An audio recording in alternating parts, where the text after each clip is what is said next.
Please. Good afternoon. Welcome to the Hudson Institute. For those of you who do not know me, I am Husain Haqqani. I'm the Director for South and Central Asia here at the Hudson Institute. This is our first public event of the year 2020, and it shows how much importance we give to Afghanistan, that our first event is about Afghanistan. It's not just because A comes first in the alphabetical order. We aim to continue our focus on Afghanistan, which, as you know, has been significant for several years. 2019 was a turbulent and busy year for Afghanistan. They had a presidential election, stalled negotiations with the Taliban, and there has been persistent speculation of US withdrawal. Amid all this, we have today gathered to launch and discuss a very important report from the Afghanistan Institute of Strategic Studies. The study assesses the views of Afghans on political settlement and order in Afghanistan. It's a scientifically conducted survey, and I will let the author of the report, which is available, by the way, for those of you who need and want it, to explain the methodology.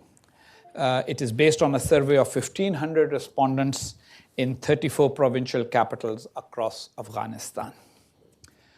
There are many Americans and others around the world who ask, what do we have to show for the last 19 years of American and Western involvement in Afghanistan? I would say that this survey and its results answers that question. For example, most Afghans want a political system that is democratic, based on elections, guarantees civil and political liberties, and they certainly do not want to go back to the Taliban era. Some of the key findings that I believe are worth noting include a significant majority of respondents, 75.3%, prefer elections as the best political mechanism for settling the current conflict between the government of Afghanistan and the Taliban. So it's the Taliban who probably know that. They may not have much knowledge of opinion polling, but they certainly know how to read poll results and also on-ground realities. Other methods that have been proposed, such as power sharing through some kind of a Zalmi Khalilzad brokered arrangement, has 9% support. Decentralization of power has 1.8% support. And an interim government, again, to be brokered by foreign powers, has only 7.7% support.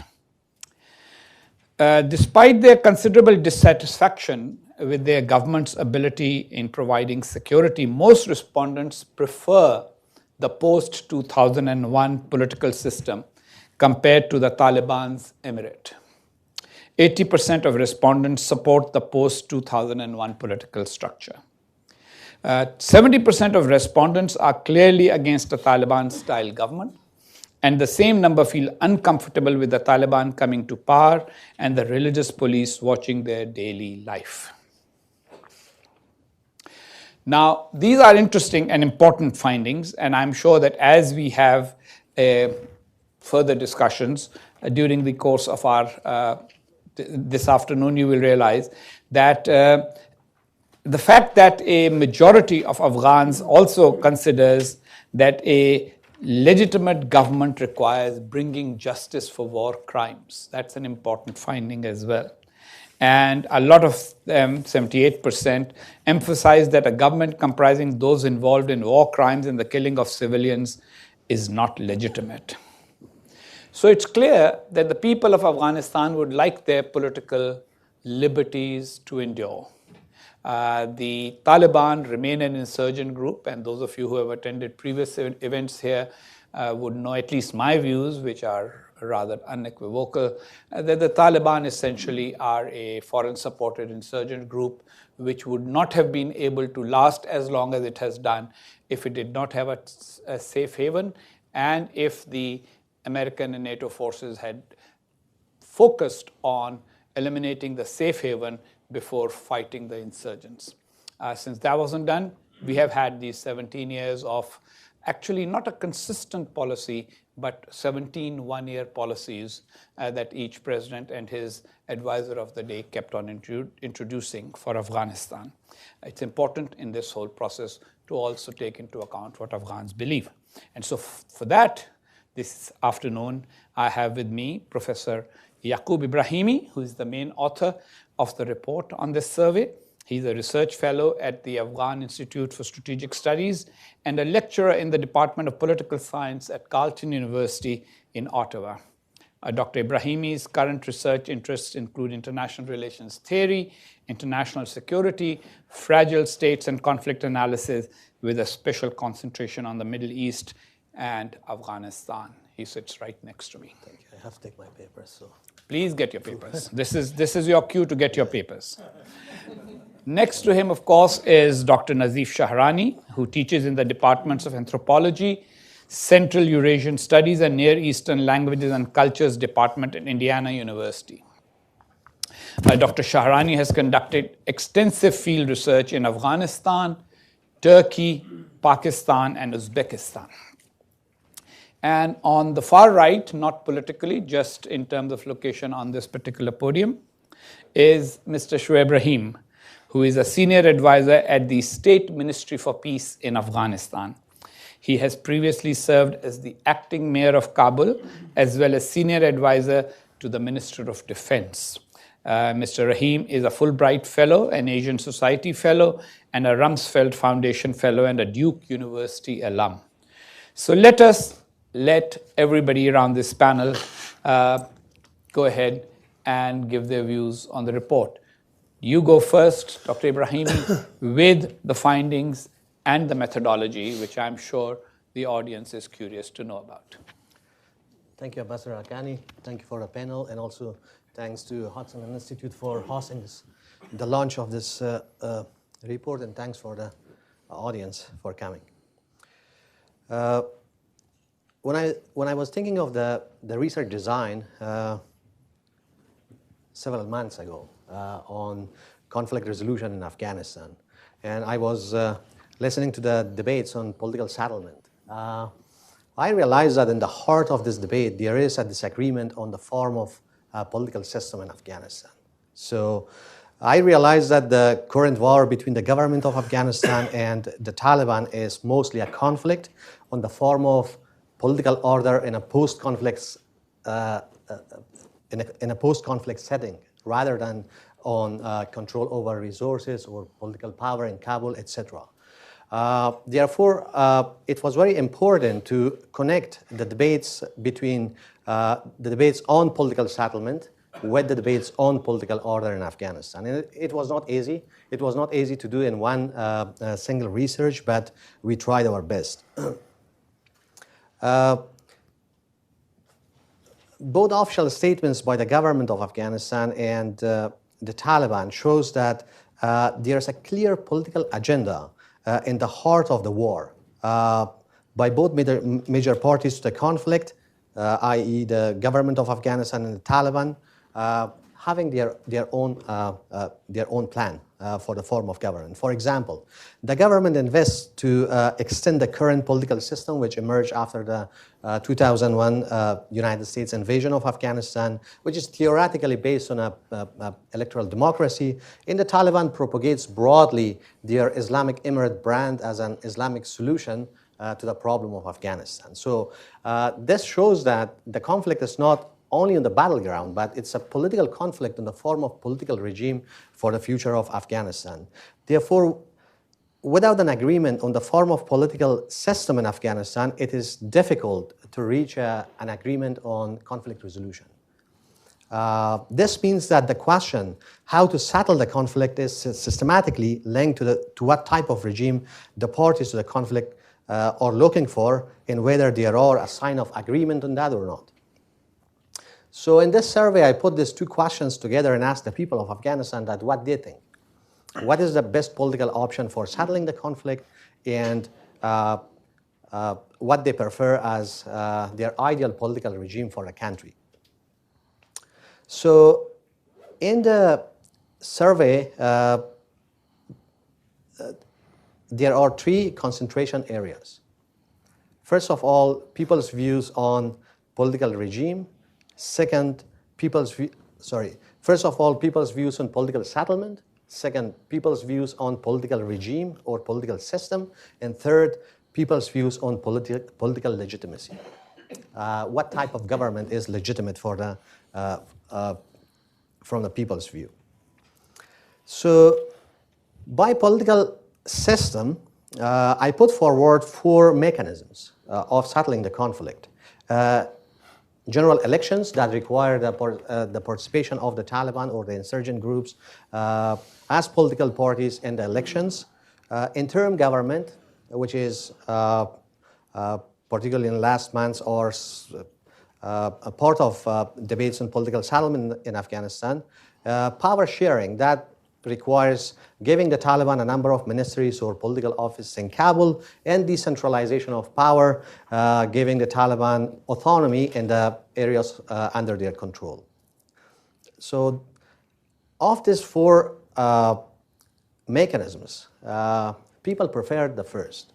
So as I don't want to repeat, as Ambassador Haqqani mentioned, that over 70% of the people thinks that election is the best option for settling the conflict in Afghanistan.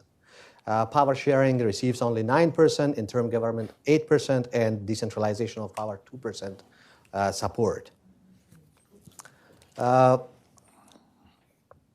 This result in the middle of debate on political settlement in Afghanistan is surprising because given the fraudulent elections, particularly the last 2 presidential elections in Afghanistan, 2014 and 2019, it's assumed that people might not support this political system. So what is the alternative? Is the Taliban alternative to this flawed political system? People say no. Still, they support this political system and also elections as a mechanism of settling the conflict. The second concentration area, again, political system. So I try to compare people's views on autocratic forms of political systems versus democratic forms of political system. So a number of elements of both regimes were included into questions, and people were asked whether they support an electoral democracy for Afghanistan when the conflict is over, or they prefer some kind of authoritarian regime. First of all, I compared people's view on whether they support the post-2001 political system compared to Taliban's regime or not, given this flawed elections, or taking that in consideration. 68% say that they prefer, they prefer the post-2001 political system to the Taliban, and 29% says they don't prefer it. Interestingly, on other elements of a democratic regime, like the civil and political rights and liberties, over 80% of the people, they believe that their ideal government in Afghanistan should respect and guarantee civil and political rights and liberties in Afghanistan, including the women's rights, women's activities in the public sphere, freedom of expression, and the equality of citizens, regardless of their gender, ethnicity, or political affiliation. And finally, on election as a system of electing the head of the state. In Afghanistan, we have different methods of electing head of the state. For example, we have loya jirgas, that when the hereditary systems of appointing the head of the state was not working, loya jirgas emerged and appointed heads of the states. The election of Ahmad Shah Durrani, the so-called founder of modern Afghanistan, was elected through this loya jirga. And also we have systems of religious assemblies. The head of the Taliban's emirate, Mullah Omar, was elected through these religious assemblies. And also we have election of leaders through ethnic gatherings, which was the case mostly during the 1990s civil wars. And then we have elections in the post-2001 era. So people were asked that what they prefer. 83% said that they prefer the they prefer the system of electing the head of the state that has been the case in the post-2001 era. That means that 83% prefer the electoral system in the country.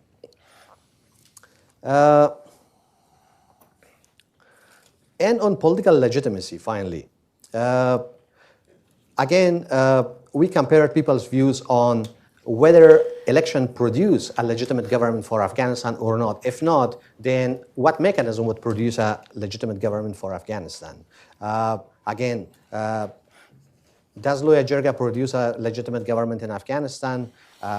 Does religious assemblies produce a legitimate government in Afghanistan? People said, no, election is the only method that we believe as a system that produces a legitimate government for Afghanistan. And 76% said that election produce a legitimate government, while 19%, only 19% say that it cannot produce legitimate government in Afghanistan. And I believe that this 19%, regardless of a number of the pro-Taliban respondents, are affected by the last two presidential elections, this flawed presidential elections, and their response are affected by that.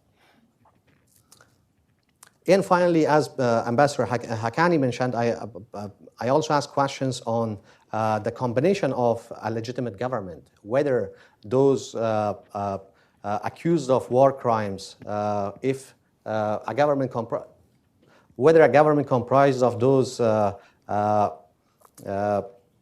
accused of war crimes is legitimate from people's view or not.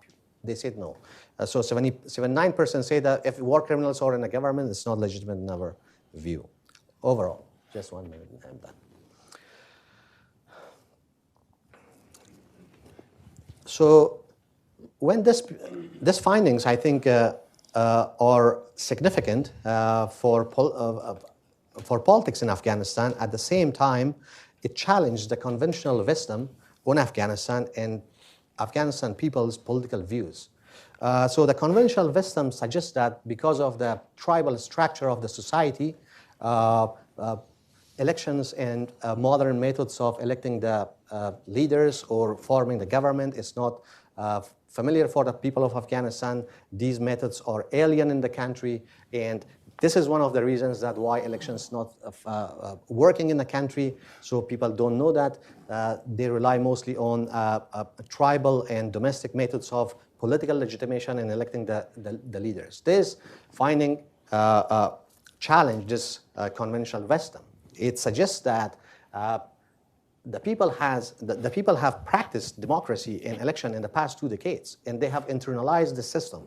They have memories of alternative methods of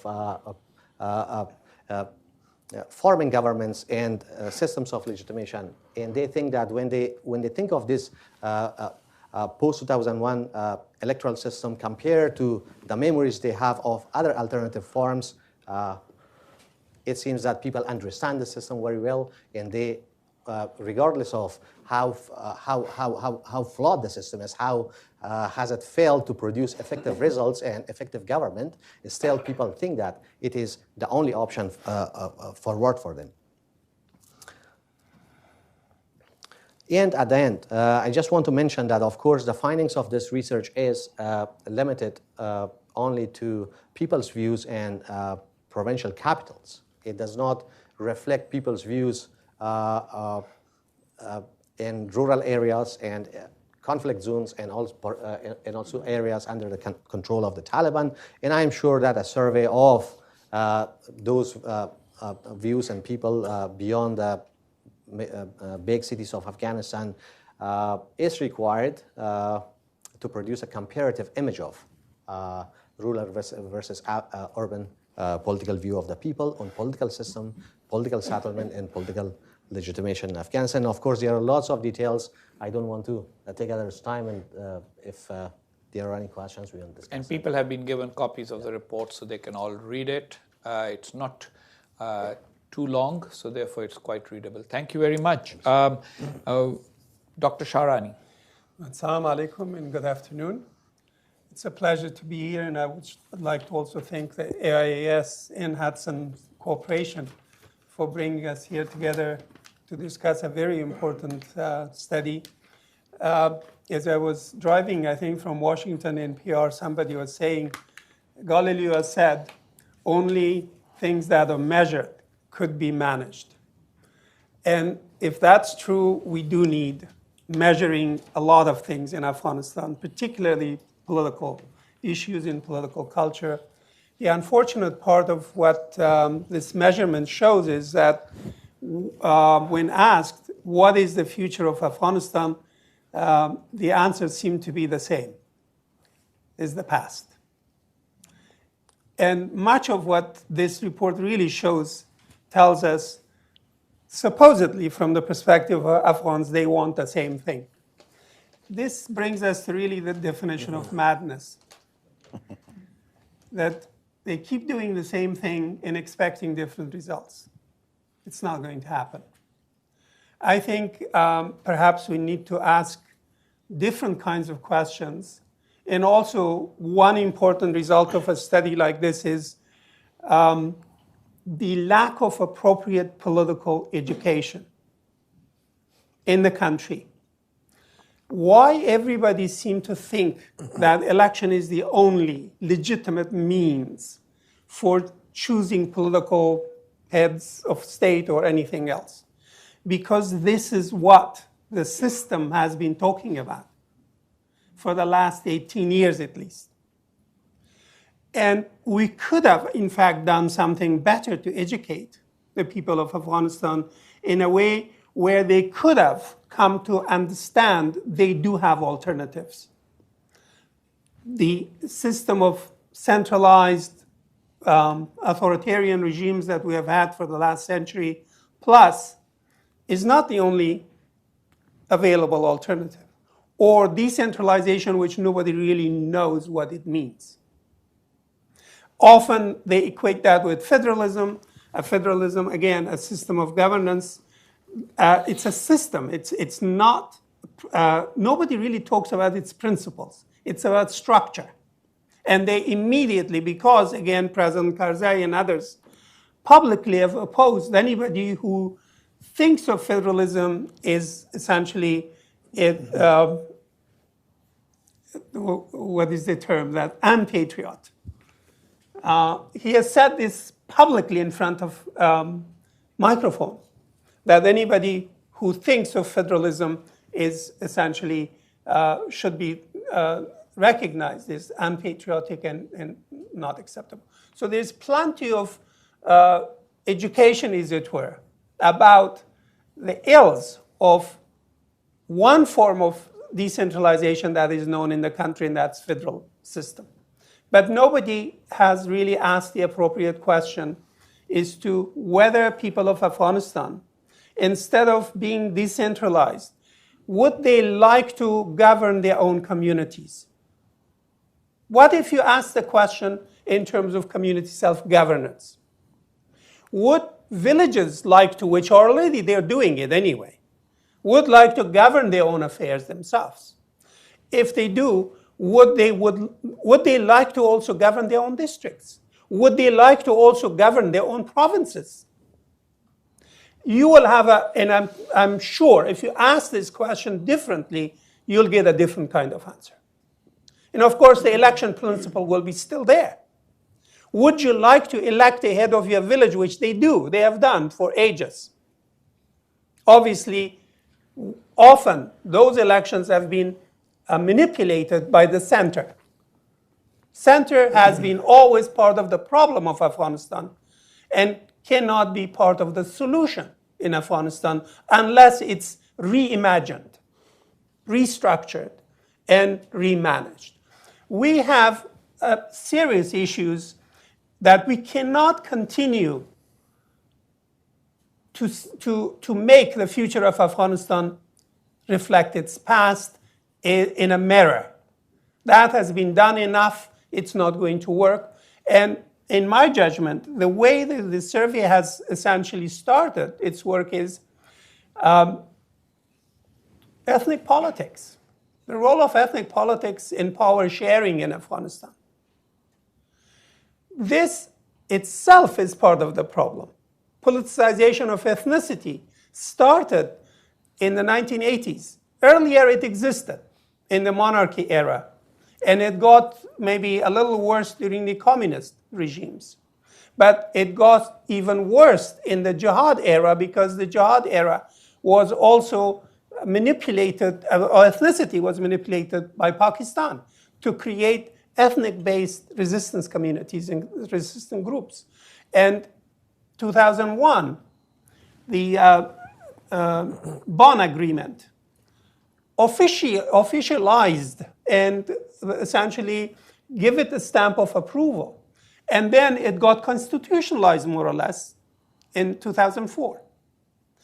The problem is not distribution of power among ethnic groups. This is how it is presented to us. If Hazaras had so many people in their cabinet, and Uzbeks had so many, and Pashtuns had so, and percentages have been worked out, then it will be a fair ethnic distribution of power in Afghanistan. And that's what this survey is also essentially reflecting, because most of those who have been spoken to are ethnic dalals. In Persian, those of you who know, dalal siyasi. These are people who are essentially in a marketplace of politics, making deals with each other. And they're not people with ideas. They're not people with vision. They're not people with anything other than what can they extract. We are faced with a politics of extraction, economics of extraction, which again got utterly horrible in the last 10 years, 18 years of US presence in international communities there. So we need to ask ourselves, what are the real problems of Afghanistan? That is, define the problem in its real shape and form. And once we do that, again, the Galileo principle, if you have defined, is in a way of measuring the nature of problem, then you can manage it. If we articulate it in a form that does not help us get anywhere with it, which has been done repeatedly over the years, we're not going to be able to help the people of Afghanistan. So the problem is not distribution of ethnic access to power, and power means essentially in Kabul. And in these, most of the institutional structures are created for individuals in Afghanistan. Even ministries, their numbers have been to essentially deal with ethnic politics, rather than create institutions that would help solve the problems of Afghanistan, and that people will be invited or brought in to make the institutions work.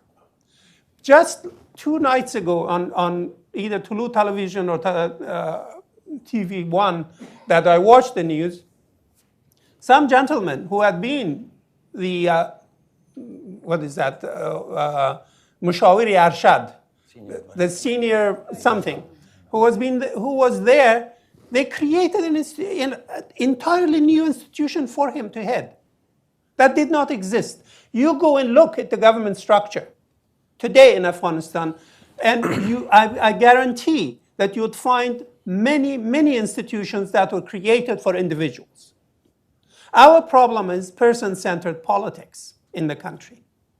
We need to bring about transformation from person-centered politics to ideas, to principles, to values, to institution-centered politics. This we could have done in the last 18 years. But much to my own horror, is an American citizen who also is binational, Afghan one, that us, Americans, did not do anything to bring this transformation in Afghanistan. We have a constitution with beautiful rights section. Human rights, ethnic rights, everything in the Constitution is wonderful. But where it has failed is the executive structure of the Constitution. Essentially assuring and reaffirming person-centered nature of politics in Afghanistan, and giving the appointment. One of the worst diseases in Afghanistan is, and I'll finish that, is the right of the president and high government officials to appoint people. You appoint in a kin-based society, person-centered society, it's normal It's accepted, and Afghans would even tell you if you survey them, it's okay. You appoint your kinsmen first, and then your friends, then your cronies, and then you sell. How can we get rid of this?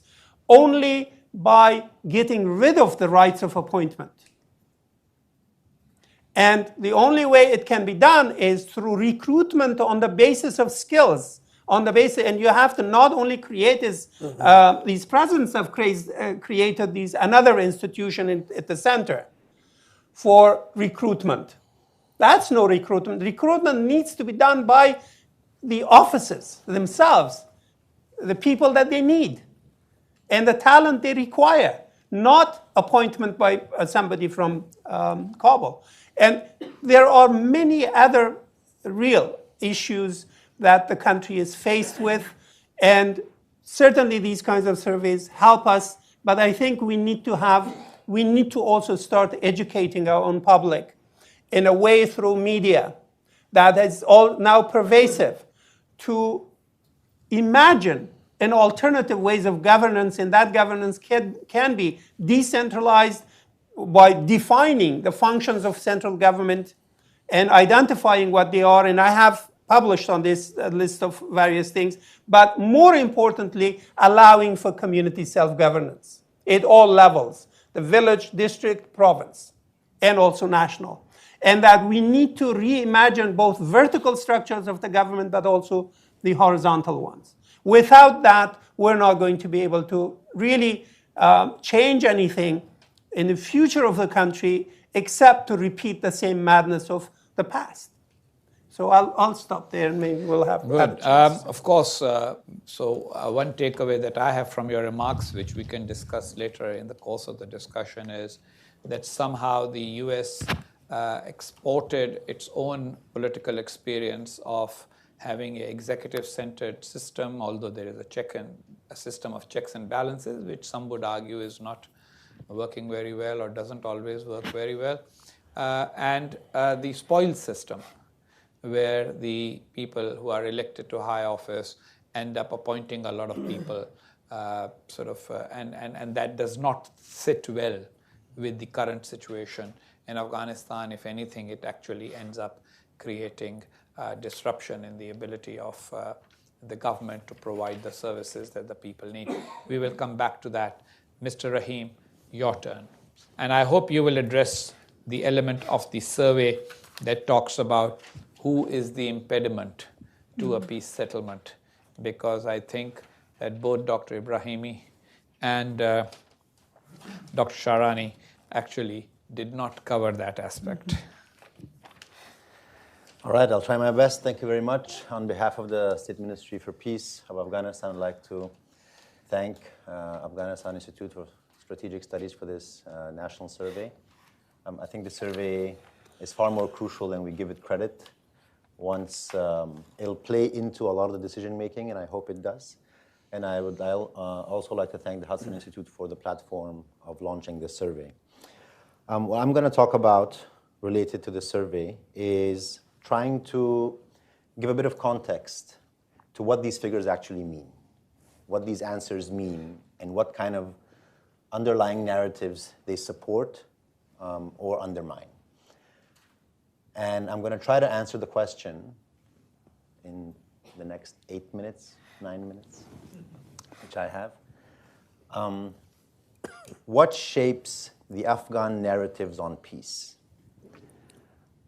I think this question is not researched and looked into enough, particularly by Americans. And this is important because the peace process, or whatever you want to call it at this point, it's not a peace process yet, many would argue, is designed based on a few fundamental assumptions. And those assumptions are not widely accepted in Afghanistan. And I think this survey challenges those assumptions, as well as Professor Ibrahimi mentioned at the end of his speech. I think that if we do not look into this question, we risk failure of any political solution that will result from the current ongoing process in Doha, which will lead to the inter-Afghan negotiations. And I think that we want to make sure that any kind of withdrawal of US troops from Afghanistan needs to be a responsible withdrawal. We need to avoid or reduce the risk of irresponsible troop withdrawal from Afghanistan.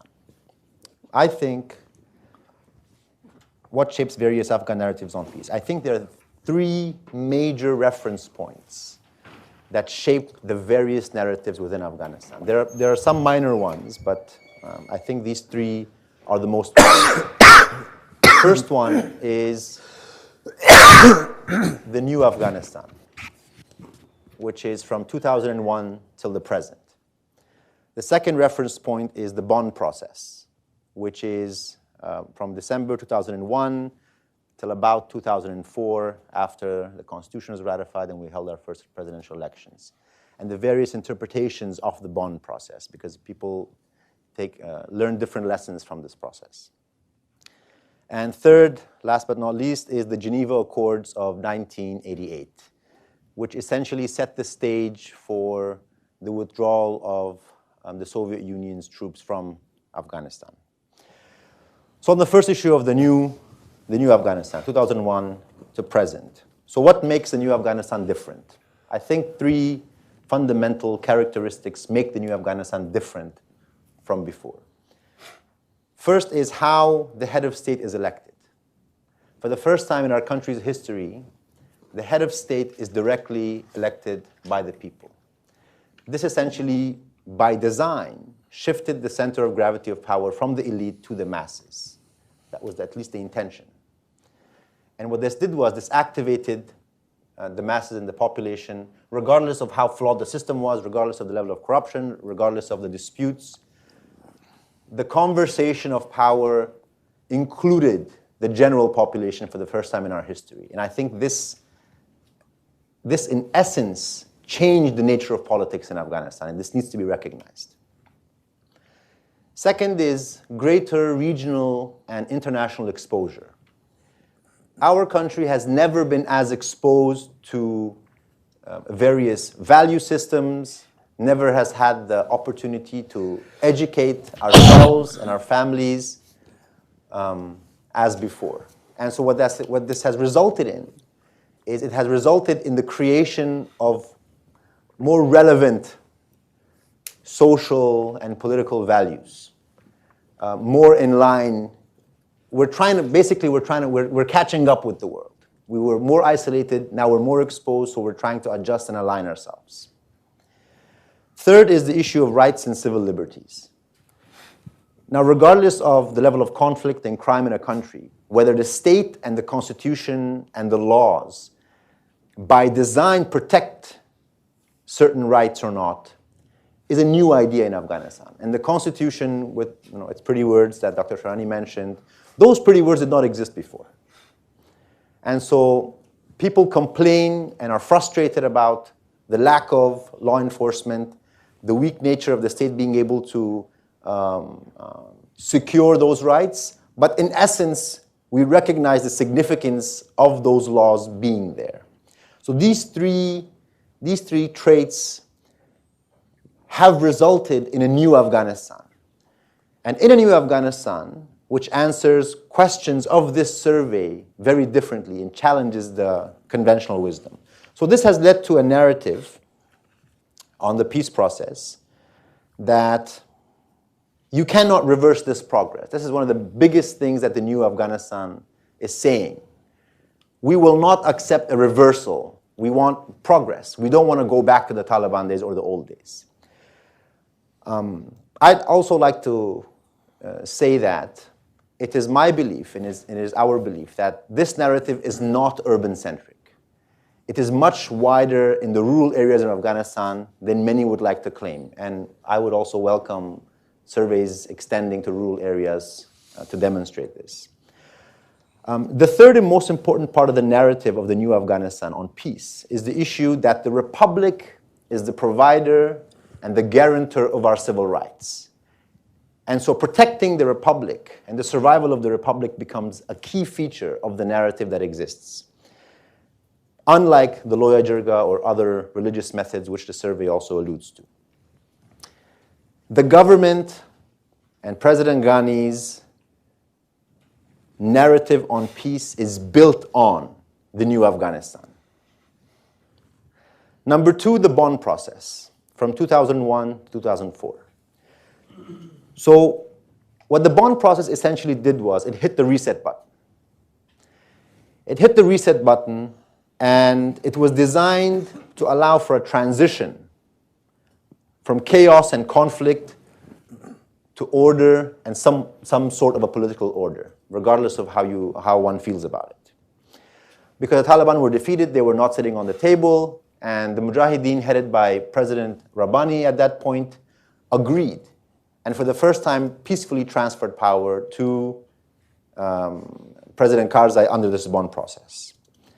So what happened? What are the features of this process? One of the big features of the Bonn process was that during the Bonn negotiations, there was no primary side. All sides were considered equal. Nobody had more of a claim necessarily.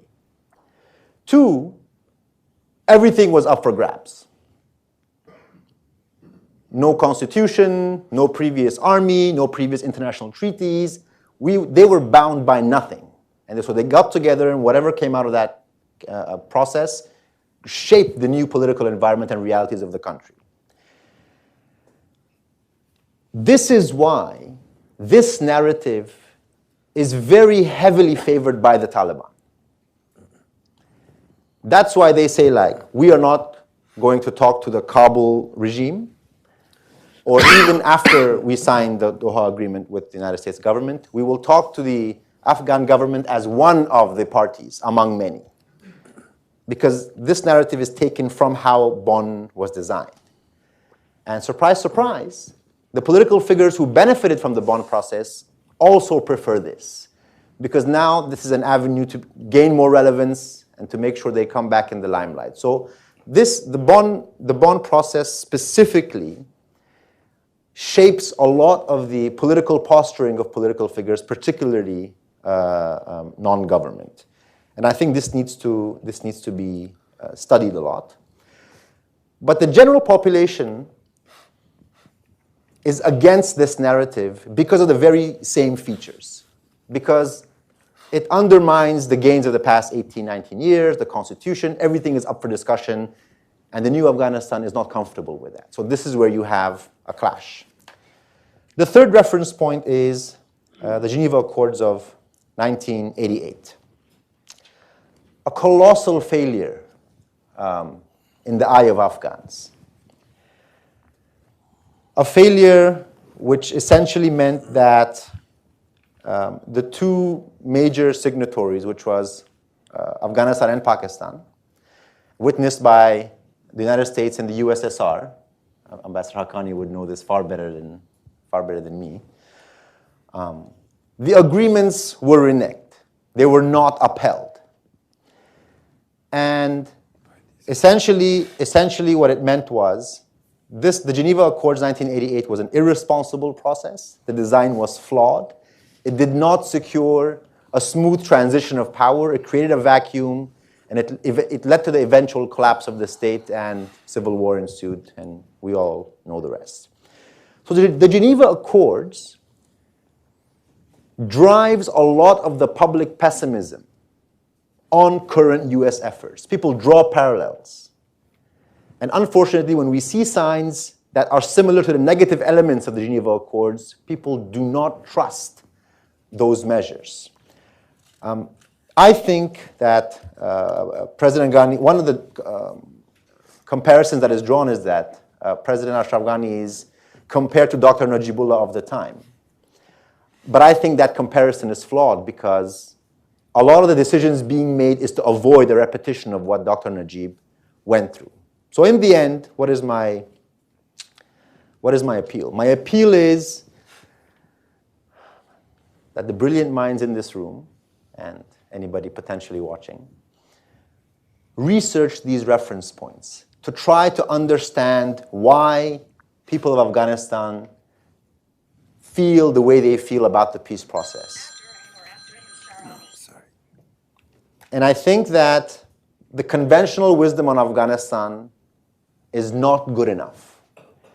And if we expect if we expect any political settlement to be sustainable and to avoid chaos, we need to learn from our past. And I'd like to think that these 3 reference points might be a good starting point. Thank you. Good, thank you. Before I open it to the floor, I have a quick round of questions for everybody here, but a couple of quick comments. One comment to Shoaib Rahim's point about the Geneva Accords. The Geneva Accords had 2 sets of flaws. One set of flaws was that they were between a government that was supposed to collapse as a result of those accords, the Afghan government, and the other government which actually was not a protagonist in Afghanistan. Mm-hmm. And the agreement was about the withdrawal of Soviet forces. And the American and the Soviet agreement was that the Soviets should leave, which was the American goal. The Soviets left, and without agreement on what would happen after. So because there was no agreement on what would happen after, Pakistan's role became larger than life. The Americans, of course, were no longer interested because the Soviets had left, and the Afghans were thrown to the wolves.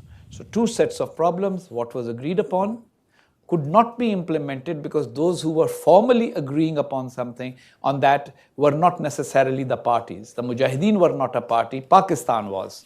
And the Afghan government that was the party was meant to dissolve itself or end as a result of all of this. So that was it. It was basically what it was, and I hope that nothing like that is repeated, was the creation of a myth of an agreement so that the Soviets could leave. Yeah.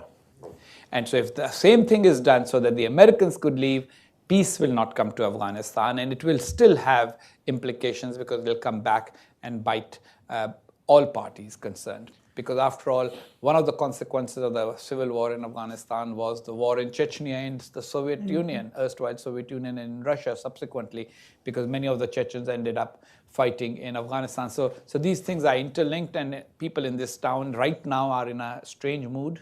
In Washington, D.C., no one wants to look at interlinkages of anything. Everybody looks at everything from only a very partisan political point of view, and it's all about so what. Well, there is a lot of so what, and so thank you for pointing that out. Second, the rural-urban configuration. The survey is, and this is a big criticism that many people have already sent to me, urban population is only 25%, 75% is rural. What? Those figures are disputed, I think. Yes. Everything is disputed. Maybe 27%, 28%, but it's certainly not more than 1/3, right? Would you agree with that? As the mayor of Kabul, I would not. Okay. I'm glad. I'm glad to be educated, because in a lot of places, I mean, those are the last available numbers. I think the running 2017. If I just may very quickly, the running understanding on the development and practitioners within Kabul and within Afghanistan is a 50-50. 50-50. Okay, fair enough. Fair enough. Even in that case, there's half the population that is left out of the survey. But you believe, Rahim, that it is that the rural views will not be too different from the urban. Yes. Okay. We'll come to that. Second point I have is that Afghanistan has a very young population. 18.8 is the median age. Yes. And if that is the case, then almost half of Afghanistan's population actually has been born under the new order. So therefore, those who keep harking back to old historic arguments need to take that into account. And maybe this survey does highlight the fact that young Afghanistan has a very different view. Old Afghanistan may have liked a foreign brokered settlement, like the Bonn process, like the Geneva Accords. Young Afghanistan says, what the heck? We have a life. We want to carry on with our life. And we are not interested in somebody who left our country 40, 50 years ago to study and never came back, trying and telling us how to sort of divide power between people from his age group once again. We want to say in what happens in Afghanistan. So that is an important element as well. And then there is this one point I tried to give the bait to all of you. None of you took it. So I'm going to read it out of the survey myself. When asked about who they viewed as the main obstacle to a political settlement, 34% of respondents blamed Afghanistan's eastern neighbor. Those of you who know geography know who that is. 24% blamed the Americans, and 20% blamed the Taliban. How much of it is just nationalism? No, we're not blaming our people, even though the Taliban are, and they are blaming the two external actors. Any one of you who wants to take any of my comments before we go to the audience? Most certainly, I think the combination of views of Pakistan being obstacle as well as Taliban, if you put the two together, it gives you a different figure, and that there's not much difference. In terms of external obstacles, I think the survey shows pretty well that these two forces are critical in lack of progress anyway. But there are also internal issues within Afghanistan that the survey is not perhaps indicating those as clearly as could have been highlighted. If I may just add on to that, I think modern conflict resolution experiences demonstrate that when the conflicting side has safe havens and sanctuaries outside the border, it's very hard for any sort of settlement to work. And the most recent experience being the Colombian experience, where after Hugo Chavez's commitment and Venezuela being on board, were the FARC actually interested? Because they had no alternative. And so I think the survey speaks to that, and the general population recognizes that. As unless we have Pakistan on board, chances are low. Okay. Audience questions and very short comments. I will take comments, but they have to be very, very short. So it is a test of your skill if you can keep your comment to 30 seconds. And a question, of course, is what has a question mark at the end and requires an answer. Speeches are not allowed. Yes, sir. Short introduction of yourself, please. Okay, Pat Span, retired government. I actually was in Kabul in June of '03, and I guess one of my concerns with that area is that it seems like there's not an interest in a strong central government. Is there any movement to have a regional federation with somewhat regional autonomy and not necessarily a strong central government that seems to be what the U.S. pushes? It's not. There is no movement yet, anyway, for any such thing. But there are some mentions of local autonomy. Not so much. I mean, it's not the question of autonomy in the sense of different regions running completely their own affairs, managing their foreign affairs, borders and all the rest. The idea is for the country to have a federal government, a central government that manages certain aspects of country's affairs. One of the points I think Ambassador made is about the United States basically taking its own model and imposing it in Afghanistan. It actually is not so.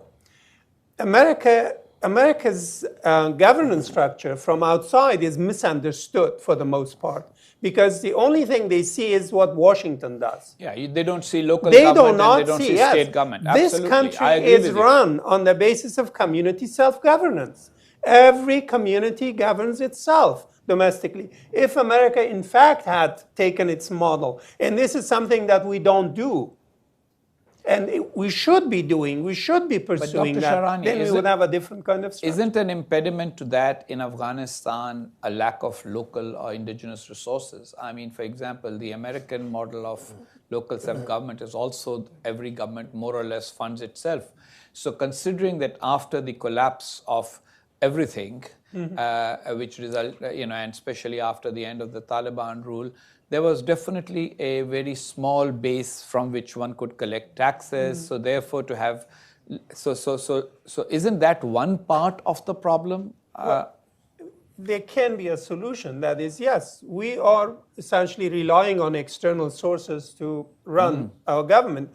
Now, and external resources can more easily flow to a central government than they can flow to community governments. Then the central government can have a formula for distribution and allocation or reallocation of those funds to local communities. But the system, the way it is structured, will not allow that, because this is extractive politics. And once it's seen as a prize, if you win your prize, you're not going to give it to anybody. You're going to hold on, tooth and claw. And that's exactly what happens. So there has to be some reimagining, a new vision for creating in multi-ethnic societies after conflict governance structures that would, in fact, be effective in solving real serious problems. And that is not being done. That's what I'm talking about, political education. We need to educate as well as perhaps encourage those who have essentially gotten everything that came to the country and pocketed it to perhaps sit aside and let that, and that's it. I'm sorry, the last point I want to make is the younger generation in Afghanistan are being prevented by the existing structures to have any kind of role in the governance of the country for now. Unless there is some kind of, constructive destruction of the existing structure, they have no chance. The Special Inspector General for Afghan Reconstruction, the report is being discussed, their comments and criticisms. And among them is the fact that, warlords were included in government. A lot of money was thrown in on the assumption that that the money will itself somehow sort of, it's like throwing a seed and sort of the plants will take root and grow. That didn't happen, and as you pointed out, it created an extractive political system which then militated against Afghans finding some of those local self-governance as sort of tools that they probably had before, because even under the monarchy, Afghanistan was not completely centralized in governance. You were going to say something, Dr. Ibrahim. On centralization or decentralization of the country, the question, first of all, is that why we have this centralized government in a post-9/11 Afghanistan, right? So I think this is actually a response to decentralization of power during the 1990s. Afghanistan was divided in 6 zones, and it was self-governed. Well, that was factionalization rather than decentralization. Right. That was not centralization. It was factionalization. Yeah. Factions. Yeah. Yep. And fragmentation. And even when the Taliban emerged, right, in Kabul, partly they were welcomed by the people because of this mass that was happening in the 1990s. And so the Mujahideen government in Afghanistan, they were mostly based on ethnicized political structures. And they thought, okay, the north should go to non-Pashtuns and south goes to the Pashtuns, in central part to the Hazaras, in northwest to the Uzbeks. So this is the imagination of actually a federal system or a decentralized system that the new generation of Afghanistan has in mind, and it's very broadly propagated by the state as well. And one of the reasons that why they say that talking of a federal system is not a patriotic kind of a speech is because we have another alternative image of decentralization, and that is 1990s, which never happened, at least in modern Afghanistan. There was always a sense of centralization. So I think that as far as this images in the center, this image of decentralization of power or in distraction of the system in the 1990s, there will be always justification for centralization of power. So talking of a federal system should be linked also to that why this type of ethnic-based division of power beyond Kabul did not lead to an effective state and even destroyed all infrastructures. Dr. Shahrani? There were these regional power structures that emerged, with the exception of Kandahar, which eventually Taliban brought about order there. But everybody was fighting for the control of Kabul, the capital. So in that situation, what was needed was a central government that would be willing to work with these regional structures in a way, again, having a vision to create a central government that had specific functions and did not interfere with the management of local affairs as much as this central government has been doing and the previous central governments have doing. So it's not, that was not something for which a central government had to be created. The consequences of war obviously disrupt societies and governing structures. Historically, Afghanistan was seen as a relatively weaker state, but a stronger nation. And so what ended up after 9/11 is that there was an effort to try and build the state as strong as well, without necessarily building up the nationalism in the same manner. And that's probably something that will have to be done by Afghans, and I think Afghans are willing to do it as they move forward. Question here. There's a mic coming to you. Introduce yourself and ask the question. Okay, thank you. I'm Nasrin Gross. I'm a women's rights activist in Afghanistan, and it's just about a few weeks since I returned from Kabul. I have two questions from Mr. Yaqubi, and I have a comment. The panelists may comment on what I say. My two questions are, how did you define the Taliban? That's a big question mark in Afghanistan. Almost every group has a different definition of who the Taliban are. And the other question I have is about your last question about war criminals. Did you put a list of who you mean by war criminals? And if you did you include the Taliban as also war criminals? Those are the two questions I had. The comment I have is that, of course, I've just come from Kabul, and the hot topic is elections, and especially election fraud.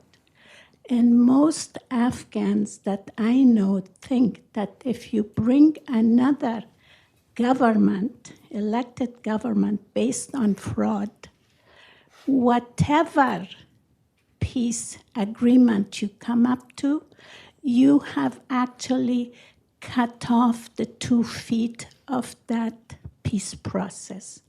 No peace process will succeed in Afghanistan if you are presenting another government in Afghanistan that is based on fraud. And I'm wondering, Thank you. None of you talked about it. Actually, I think there was conversation about that. I think Mr. Yaqub Ibrahimi himself mentioned about the flawed elections. Yeah. I'm so glad Anyway. to meet him because his ministry is about 2 weeks old, 2 or 3 weeks old. 6 months, but 2 weeks since the approval, yes. Okay, go ahead. So anybody who wants to address any of these, both the comments and the questions. Okay, I will answer the first two questions, and I leave the election fraud to other colleagues.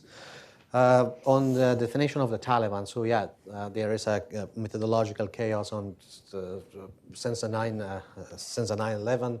Even in Western media, they were labeled as a terrorist organization and slowly changed to an insurgent group, and finally to the militant opposition of the government. Right.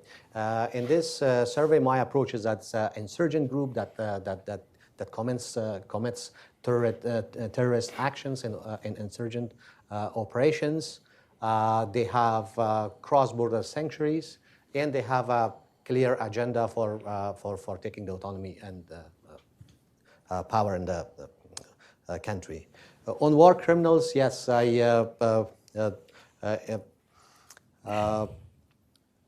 everyone is included in this, particularly in the post 9/11. The survey has not, of course, named or provide a list of groups involved in war crimes, but the government elements and anti-government elements. That includes that war crimes committed probably by government forces, by foreign troops in support of the government, by the Taliban, and by many other terrorist groups that are based in Afghanistan. And I would argue that victims of war crimes usually know who the war criminals are. Mm-hmm. Anybody commenting on the election? Yeah, just very briefly, I agree.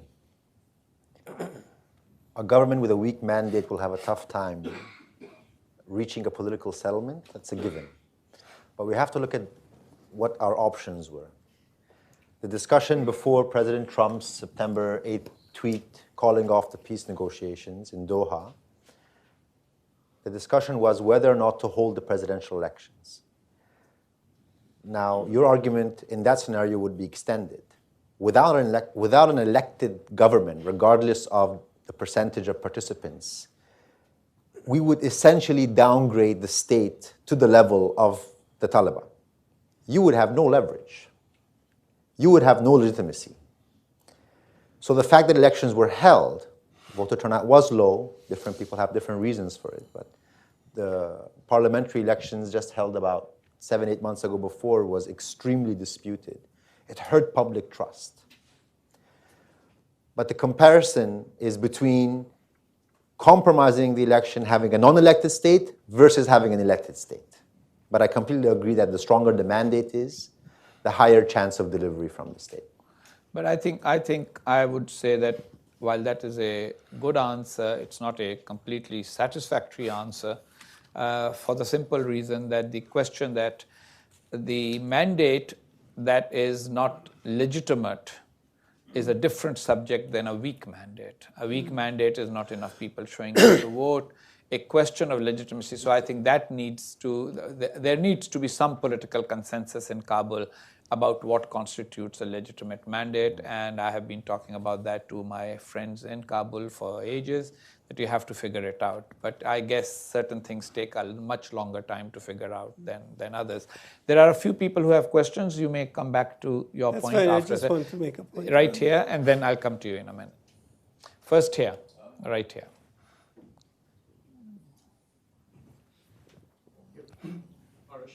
National Security Researcher at both countries. My comments would be, we're always talking about the Afghan government, the bad guys are the Taliban, and we are the good guys, the Americans. But in fact, I've been part of the government and worked with the government for 10 years. Part of the problem is the Afghan government itself. From the Bonn conference, and if you go also before, I think the last government, it was not a good government, but the last government probably in Afghanistan that has a central power was Najibullah. And maybe a part of that is still the Taliban had it. But the government which has started in Bonn conference until today is every 3 months is a minister is resigning, is every 6 months is a deputy minister is going away. This government has not been as a government, and that's also our problem, that we are looking as a one government.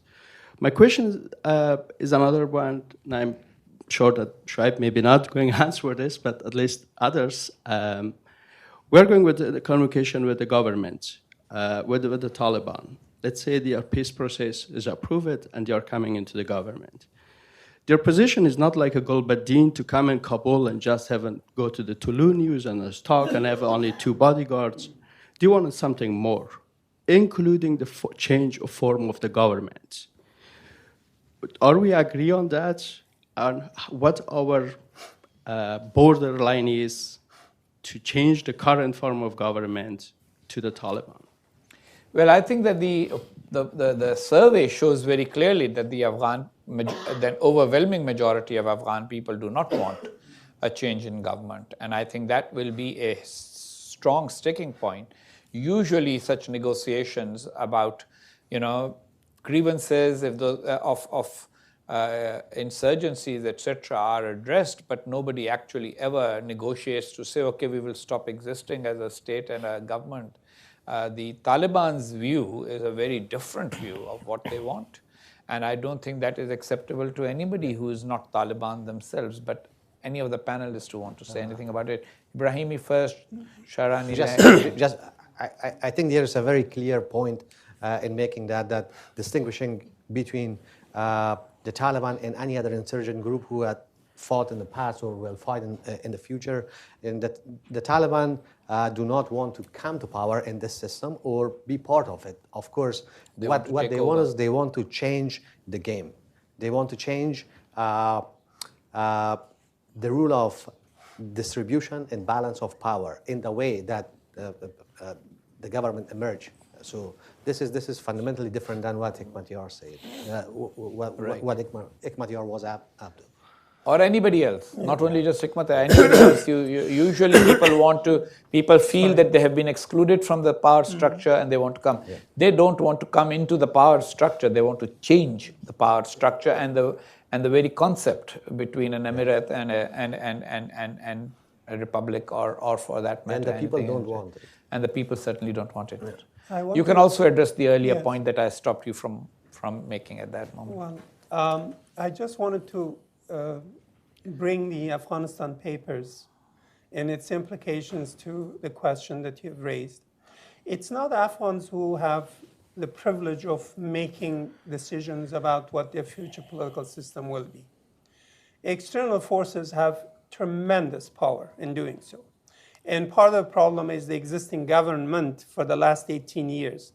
Robert Gates, in his memoirs, had said a very profound thing. In 2011, he visited Kandahar, and he was having a meeting with the late brother of Karzai at that point. And then his commanders tell him, generals, what's going on. His statement was that United States and Afghanistan has two options. One is kleptocracy, and the other one is mullahs, or what do you call it, theological thugocracy. So which one was going to be the option? And he said the kleptocracies or the thugocracies, not the mullahcracy, would be better for America. And they're going to support Karzai and his regime for whatever it is. And of course, they have been continuing to support those regimes, and we have reached this point of the worst kleptocracy ever. So this is the reality. Unless the United States and external forces are helping the Afghans, particularly the young generation of Afghans, to have an impact in deciding their own future, in the future of the country, there is no hope of things changing, that we will. Our future will be essentially the same as our past, as I mentioned. We are coming to sort of the close of our time. So your answer, and then one more question from the end, and then we have to close. Go ahead. It's a very important question. It's been a year. The Afghan population is currently going through a phase of introspection. We're asking important questions which we've never asked before. Questions like, how important is this whole democracy business for us anyway? Do laws matter? Does the Constitution matter? Does this electing thing really, do I really care about it or not? We're forced to now answer these questions, and people have different opinions, people have different answers. So when you ask a question, assuming I won't answer, I will answer, but I don't have the answer. I don't think this decision can be made behind closed doors by a number of elite politicians. It is the State Ministry for Peace and the Afghan government's position that any fundamental decision on peace has to be made by the public. We can no longer afford an elite bargain like the bond process. This is essentially the fundamental philosophical difference between our government and the current method of how the negotiations are going on. And if I may add, the elite bargain a la Bonn, there's another dimension to it. At the time of Bonn, most of Afghan's elite had been driven out of the country. So what you were doing was you were trying to find sort of people who were willing to go back to Afghanistan and put it together from the diaspora, which is not the situation now. You have this young Afghanistan that has been there, is there, and have grown up there. Maybe some of you have come out and studied abroad and gone back, but you're very much rooted there. And you're not like the sort of diaspora elite with illusions or ideas about when their grandfather was a minister in the time of King Amanullah or things like that. All of that has changed. Even the ethnic makeup has changed. There was a time when the demographics were different. The demographics have changed. So all of those realities will have to be borne in mind instead of trying to broker bond two. This cannot be bond two. This has to be a very different type of agreement. It is very important that it should be a different type of agreement. Last question, I already conceded to you, so please go ahead and ask it. Please, we can't see you from here. You're sitting you're hidden in the, yeah. And the question is... Your name is? Utsav.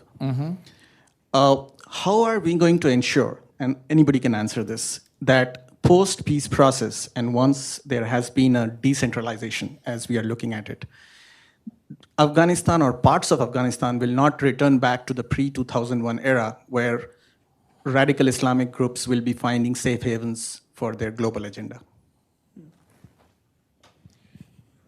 Pakistan. That's my answer. My answer is we can ensure it if Pakistan is fully on board. If we do not have the regional stakeholders, and unfortunately after the whole Soleimani fiasco, now Iran is also, their posturing is becoming slowly a bit more destructive. So regardless of the centralization or decentralization, the endurance of any settlement requires a control of regional intervention. And the past 40 years, it's been our eastern neighbors. Now it might be a bit of the western. So we need to figure that piece out. Well, I think we have had quite a substantive discussion and are taking a lot of food for thought with us home. The bottom line remains that we now have a empirical study of at least the urban opinion, and I stand educated that the urban population is estimated to be half of Afghanistan, not a quarter as previously understood. And then we have these various perspectives. We didn't agree on everything, which is always a good thing, but we do all agree on the need for peace in Afghanistan and for having a peace process that results in peace, not just the illusion of peace. Thank you all very much. Wonderful. Thank you. Thank you so much.